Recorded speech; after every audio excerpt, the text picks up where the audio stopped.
السلام عليكم ورحمة الله وبركاته. أعزائي المشاهدين، أخباركم إيه؟ في خبر جميل جدا.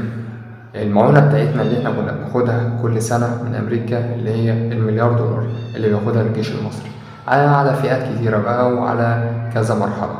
مثلا حقوق الإنسان، مثلا عدالة، مثلا مصلحة أمريكا من ورا المعونة دي، مثلا الجزء الثابت اللي مصر مستحقاه. والكلام ده كله كان من وقت معاهدة السلام لحد النهاردة، ودي كانت هدية من رئيس أمريكا للرئيس أنور السادات. ما حصل معاهدة السلام وقالوا إن في جزء هيتخصص مننا ليكم كهدية للمعونة للجيش المصري ومعونة للبلد. لكن في ظل الظروف زي اللي احنا فيها دي هيتم قطع المعونة، وفعلا كانت المعونة بتقطع.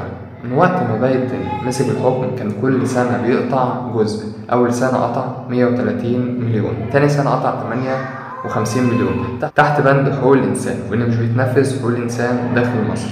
الحاجة التانية إن دلوقتي طلع قرار من الكونجرس الأمريكي إن هم هيبعتوا المعونة كاملة للجيش المصري، ودي وراها أسباب كتيرة إحنا منعرفش بيها، بس تقريبا في حاجة ورا. أحكي لكم شوية عن المعونة دي وبدايتها إيه ونهايتها إيه.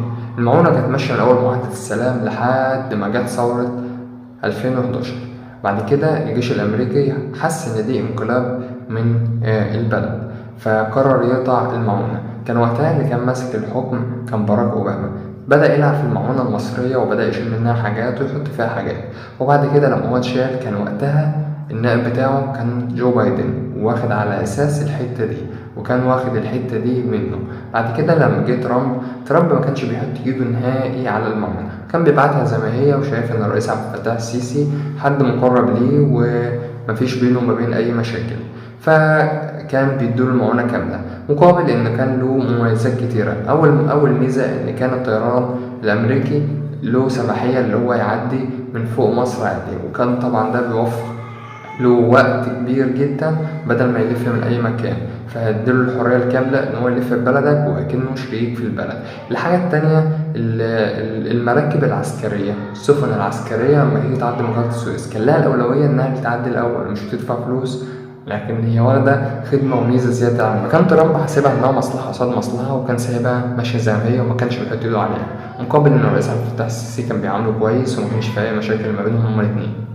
لحد ما مسك جو بايدن الحكم وبدأ يكرر اللي هو اتعلمه من الرئيس الراحل أوباما، وكان بيقطع كل مرة جزء منها تحت بند إن مفيش حقوق إنسان في البلد، مفيش كذا مفيش كذا، وكان كل مرة بيطلع حكة شكل عشان يقطع من المعونة، لحد ما جاء الفترة اللي عدت دي وقام باعت المعونة كاملة كلها لمصر تدعيم للجيش المصري، رغم هي نفس الإدارة اللي كانت ماسكة قبل كده اللي كانت برضه بتشيل جزء من المعونة، وهي نفس الإدارة رجعت في القرار وبدأت تدي المعونة كاملة للجيش المصري اللي هي المليار دولار، وده مبلغ كويس جدا دلوقتي وهيسند الجيش المصري. بس ليه ده حصل دلوقتي الله أعلم، هو اللي أعلى وأعلم باللي حصل ده، وأكيد الإدارة الأمريكية الكونجرس الأمريكي هو اللي عارف ليه المعونة وصلت كاملة دلوقتي لمصر. وده كل اللي حصل. منسوش تعملنا اشتراك، تصلوا على في الكومنتات وتدوسوا لايك وتفعلوا الجرس عشان يوصلكم كل جديد. ما تنسوش تعملوا اشتراك. السلام عليكم ورحمة الله وبركاته.